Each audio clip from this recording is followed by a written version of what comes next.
So, today we're diving into Olivia Fox Cabane's incredible book, The Charisma Myth. We're going to deconstruct exactly what makes someone so magnetic. And let me tell you, you can forget everything you think you know because we're about to show you that charisma isn't some magic gift. It's a skill, and it's a skill that absolutely anyone can learn. You know the feeling, right? You walk into a room and there's that one person.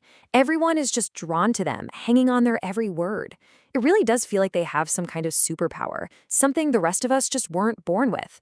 But what if I told you that's not the whole story? Not even close. All right, so let's just bust this myth right now.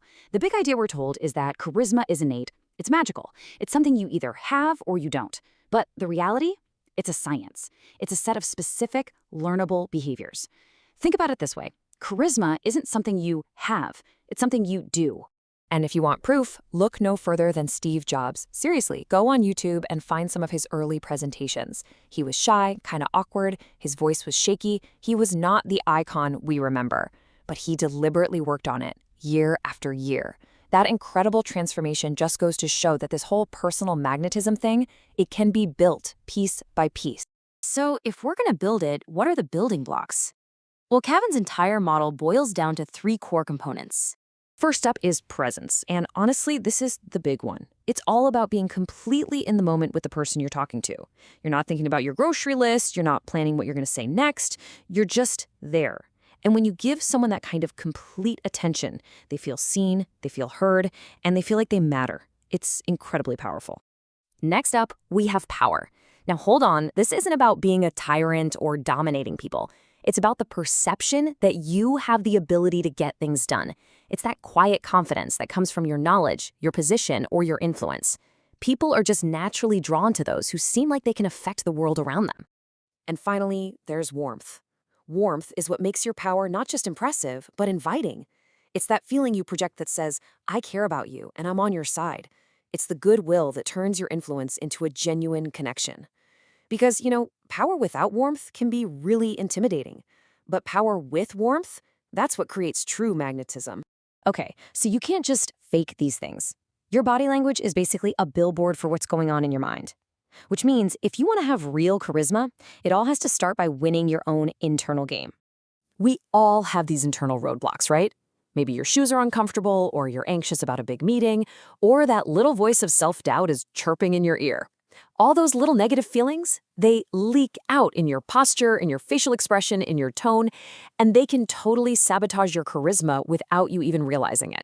So, how do we get a handle on this? Here's a really cool technique from the book called Responsibility Transfer.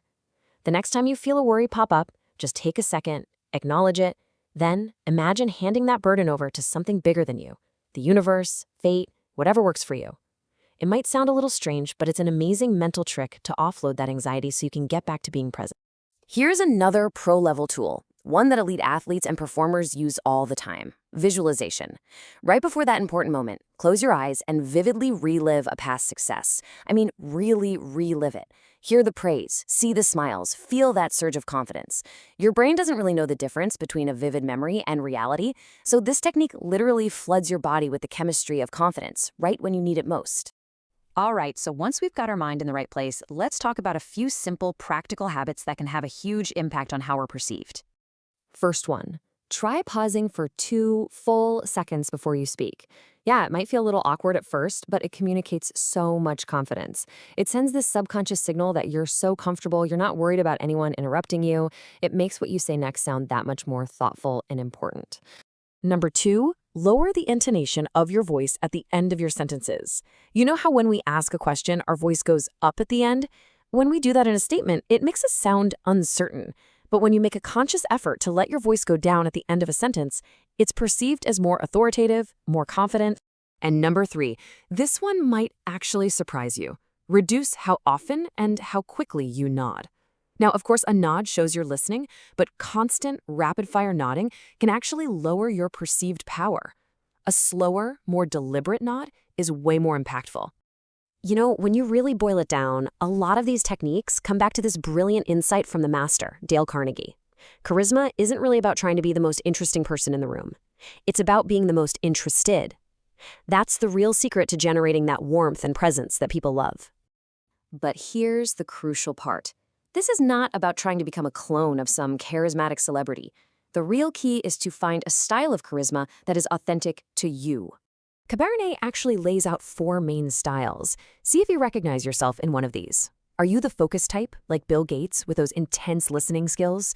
Or maybe you're a visionary, like Steve Jobs, who inspires people to believe in a new future. Maybe you lead with kindness, radiating warmth like the Dalai Lama.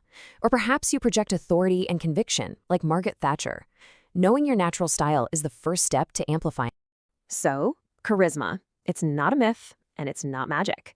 It's a choice. It's a set of mindsets and practices that you can literally start using today. You have the framework, you have the internal tools, and you have the external habits. The only question left is, who will you choose